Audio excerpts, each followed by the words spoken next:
السلام عليكم ورحمة الله وبركاته. الشمار كفوني جرتني فيا كسني بك جرتني تنجيني ربي سن الراجراتو. لا إله إلا الله.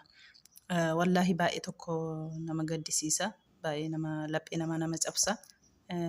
بونية نهر استاذاتين نكان الرابوسي أنسي فين جتة بونية مرتين كبريدة ده مالف سلالة كلان كوني ميديا هند أدويا هند دعوتي كأياتي أكمين كوني ليجودا مرتون كبريدة ده كانت مرتسي تيجتشودا أوتوتي نكاك أبدو سلس دوغو غورا كيسا غلطي وانين تاني دوغون غورتي kanumaanuu dogongora kee kanaanuu gaafa dura gaafa qullaan kee gadhiisame tokko miidiyaa irratti ol baatee kan jette satuu beekta.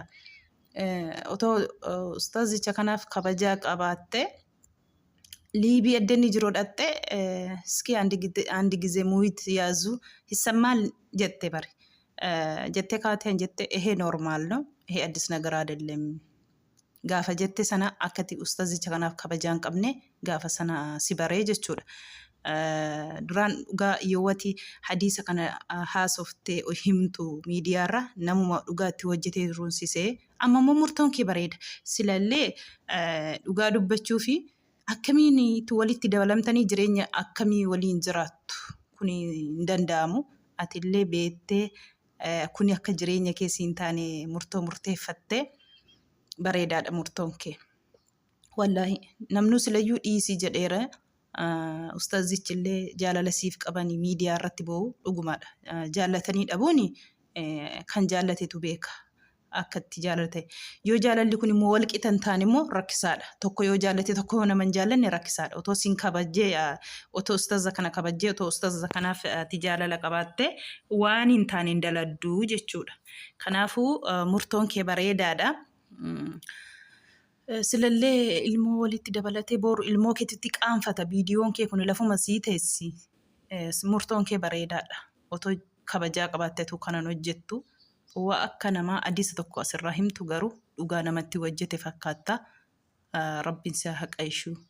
Rabbi si haqaishu. Wallahi anillee dubartii akkuma keeti. Dubartii ta'ee sitti murteessu garuu immoo yoo waan haadha manaa namaa taate waan hin taane hojjettu wallahi maa yoo duute otoo jaalala isaanii qabaatte kabajaa isaanii qabaatte kanan hojjettu ati kabajaan qabdu sulumayyuu hin barbaadduuf waan kana hojjette waan akkasillee shamarran keenya wallahi namni yoo gaafa qullaa keessan sin arge malee sin fuudhu yoo siniin jedhe du'a wallahi laazim jannaba haa galu.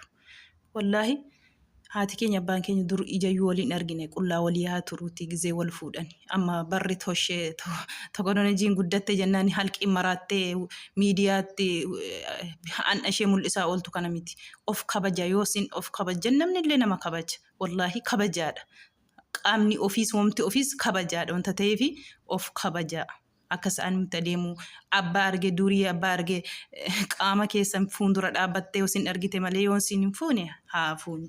Kanaafuu mikinaatamatti akkasii sababa booniyee kanattidha. Booniyeen kun har'a qullaa ishee otoo nama biraatti hin ergine ta'e akka kanaan ustaaza kana na hiikii hin jettu. Eddee gaafa qullaa ishee nama biraatti ergitee dhaabattee namichi immoo isheen irraa kaasuu diddu bilbila akka duriitti yoo gadhiisu argitee qaanfattee har'a ustaaza kana narraa buusinii kaa jettee bareeda murteessite karaa nagaa siyaa ta'u baay'ee xuruudha. Silallee karaa baatee karaa galtuu yuun qabdu dhugaa rabbi dhugaa sitti muuf. Kanaafuu ustaaza sinillee rabbiin sobrii sinii haa kennu hin boo'ina. Hin boo'ina dubartiin hin jirteen kabajaa qabdu hansitirii qabdu wallahi maal boossu kana hin boo'ina ishee malee akka waan ishee malee dubartiin addunyaa kanarra hin jirree boossu rabbiin sobrii sinii haa kennu siniifillee hankana caaltu han beettoon sin kabajan maatii keessan kabajju rabbi sinii haa laatu.